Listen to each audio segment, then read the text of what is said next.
Hi, hello guys. Welcome to FBC channel. வீடியோக்கு போகிறதுக்கு முன்னாடி hearty congratulations to KKR team to lifting their third IPL trophy.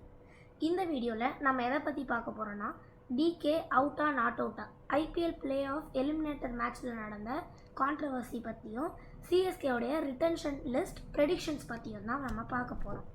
IPL play off eliminator match number 72ல் ஆர்சிபியும் ஆர்ஆரும் மோதியிருப்பாங்க. நமக்கு எல்லாருக்குமே தெரியும் அதில் வந்து ஆர்ஆர் வந்து 4 விக்கெட்ஸ் வித்தியாசத்தில் ஜெயிச்சிருப்பாங்க.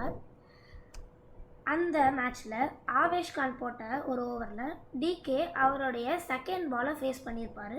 அந்த பாலில் டிகே எல்பிடபிள்யூ ஆயிருப்பார். ஆன்ஃபீல்ட் அம்பையர் வந்து அதுக்கு அவுட் கொடுத்துருப்பார்.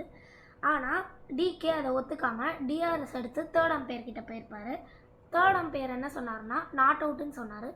ஏன்னா பாலுக்கும் பேட்டுக்கும் ஒரு ரொம்ப க்ளோஸாக இருந்ததுனால அவர் வந்து அல்ட்ரா எச் யூஸ் பண்ணியிருப்பார். அதில் வந்து ஒரு ஸ்மால் ஸ்பைக் வந்ததுனால தான் நாட் அவுட்டுன்னு சொல்லியிருப்பார்.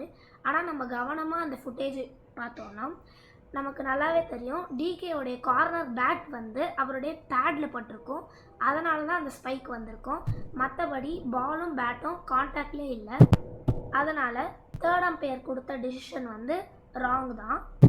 இந்த விஷயத்துக்காக நிறைய கான்ட்ரவர்சிஸ் நடந்தது. லைக் கமெண்டேட்டர்ஸ்லாம் வந்து அதை சொல்கிறது.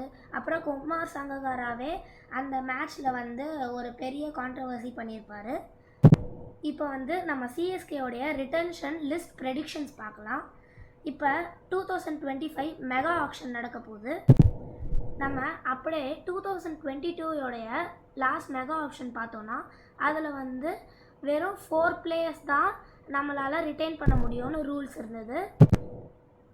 ஆனால் இந்த வருஷத்தோட ரூல் என்னென்னா நம்ம வந்து 5 பிளேயர்ஸை ரிட்டைன் பண்ணிக்கலாம். அந்த 5ல் வந்து 3 இந்தியன் பிளேயர்ஸும் 2 ஓவர்சீஸ் பிளேயர்ஸும் நம்ம ரிட்டைன் பண்ணிக்கலாம். ஸோ சிஎஸ்கே ரிட்டைன் பண்ணுறதுல first obviously captain Ruturaj Gaikwad, அதுக்கடுத்து சார் ரவீந்திர ஜடேஜா. அவர் சிஎஸ்கேக்கு ஒரு மிடில் ஆர்டரில் டாமினேட் பண்ணுற பவுலராகவும் ஃபினிஷராகவும் நமக்கு இருக்கார். Of course Shivam Dube for is monster batting. ஆறுச்சாமினா சும்மாவா? அதுக்கப்புறம் லிட்டில் மலிங்கா, மதீஷா பத்திரானா, அவருடைய டெப்த் ஓவர் பவுலிங் பற்றி நான் சொல்லணும்னு அவசியமே இல்லை. Finally for the last slot Dhoni suppose 2025 IPL ஆடினார்னா அவருக்கு தான் அந்த ஸ்லாட் இருக்கும். அப்படி இல்லைனா ஒரு சிஎஸ்கேவுடைய டிஸ்ட்ரக்டிவ் ஓப்பனிங் பேட்ஸ்மேனான டெவான் கான்வேக்கு தான் அந்த ஸ்லாட் இருக்கும்.